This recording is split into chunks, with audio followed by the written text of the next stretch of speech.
Goeiemôre aan almal van julle. Vandag is Woensdag die 5de Augustus. Dis 'n datum wat ingeprent is in my lewe, want dit is die datum wat my oorlede moeder Silie gebore is. Wat 'n kosbare mens, invloed op my lewe gehad en ook op baie ander mense se lewens. Ek eer haar. Wat 'n wonderlike, fantastiese vrou. Nou ja, ons gaan vandag praat op die 5de Augustus met jou en ek wil graag vir jou hierdie woord bring oor invloed wat iemand op ander mense se lewens kan hê. Ja, jy het invloed.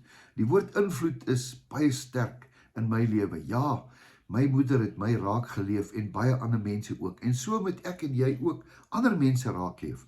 Nou ek wil spesifiek praat van iemand in die Bybel hierso in Markus 2 wat iemand raak geleef het. Daar was 'n man, hy was verlam.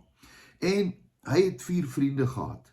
En daai vriende het gehoor dat Jesus is in die omgewing en hulle het besluit, hulle gaan by Jesus uitkom. Hulle wil iets doen, want Jesus kan invloed hê op hierdie man wat verlam is. Hy is heeltemal verlam, hy is pateties, hy kan niks doen nie, hy kan nie werk nie, hy is absoluut afhanklik van mense. En 4 manne besluit, hulle gaan iets doen. En toe besluit hulle gaan hom vat daar waar Jesus is. Dis mos die regte plek om te doen. Daar by die kerk, daar is hy. Hulle vat hom toe, hulle dra hom toe op 'n bed, en hulle kom daar aan, en daartoe hulle daar aankom, is die deur al reeds so vol, daar's nie plek vir hom nie. Hulle kon nou gesê het, ag weet wat, ou broer, jy weet mos nou, kom ons vat jy nou maar terug. Weet jy het nou gesien, ons het ons bes probeer. Nee, dit was nie genoeg nie. Hulle het geweet dat hulle moet iets erger doen, iets beter doen. Toe klim hulle bo op die dak, saam met hierdie man. Kan jy jouself indink, 4 ouens dra 'n verlamde ou bo op die dak. Wat gaan hulle op die dak maak? Hulle het die teëls afgehaal van die dak af, oopgemaak, en hierdie man laat afsak, reg voor Jesus, dat Jesus hom kan sien. Wat 'n storie. Ja, en dan kyk Jesus, en toe hy sien hierdie man se geloof, toe sê hy vir hierdie man 'n interessante ding. Hy sê, jou sondes is genees.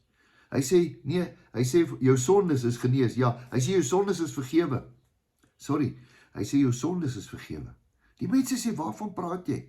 Hoe kan jy mense se sondes vergewe? Die man is dan siek. Hy het nie gekom vir sy sondes nie. Jesus is die een wat weet, dat die mees belangrikste probleem in jou lewe, is nie jou fisiese siekte nie, maar jou emosionele, geestelike siekte. Hy sê, jou sondes is vergewe. En toe hom klaar sy sondes vergewe het, toe sê hy vir die man, staan op, vat jou bed en loop. Wow. Jy sien, vir die Here is dit meer belangrik dat ek en jy met hier genees word, as wat ons hier genees word. Diep storie, né? Kom ons begin weer by die woord invloed. Ek eer manne wat nie opgehou het nie, en dis ons werk op die aarde. My en jou werk is nie op te hou om aan ander mense te glo. Nou, kom ons doen dit. Kom ons doen dit. Kom ons hou aan om aan ander mense te glo en om hulle na Jesus toe te bring.